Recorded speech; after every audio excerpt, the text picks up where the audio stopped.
পৌষ মাস শেষ হতে যায়, একটু পিঠে না হলে চলে। তাই আজ বিকেলে ঝটপট করে বানিয়ে ফেললাম চিতই পিঠে, কিংবা অনেকে এটাকে আকশে পিঠেও বলে থাকে।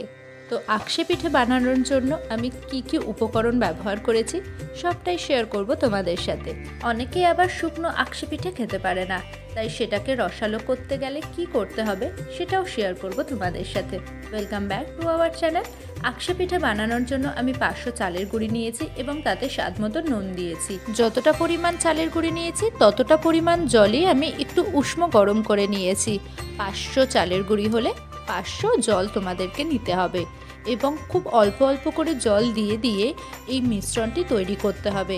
চালের গুঁড়িতে অল্প অল্প করে জল দিতে দিতে আটার মতো করে আমি চালের গুঁড়িটাকে মাখিয়ে নিয়েছি, যাতে একটুও জড়িয়ে না যায়। খুব সুন্দর করে মিশ্রণটাকে সময় দিয়ে তৈরি করতে হবে, কারণ এই মিশ্রণের উপরই নির্ভর করছে তোমার পিঠেটা ঠিক কতটা ভালো হবে।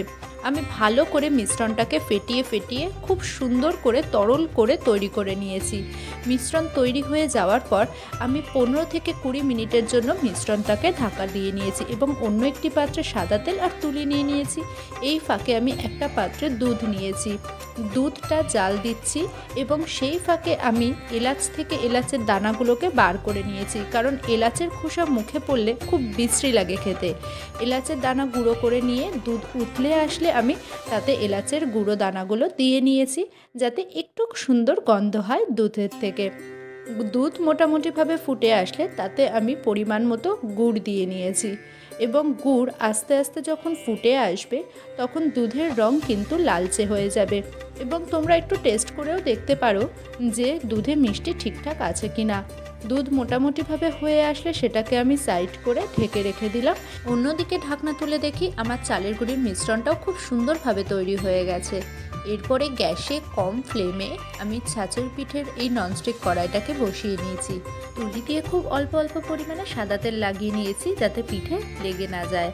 এবং সব শেষে ছোট ডাবু হাতার 1 হাতা করে আমি সব ছাঁচগুলোতে চালের গুঁড়ির মিশ্রণটা দিয়ে নিয়েছি এবং চালের গুঁড়ির মিশ্রণ সবকটা ছাঁচে দেওয়ার পর আমি ননস্টিক কড়াইয়ের ঢাকনাটা দিয়ে কম করে কম আঁচে গ্যাস রেখে 5 থেকে 10 মিনিট আমি ঢেকে রেখেছি।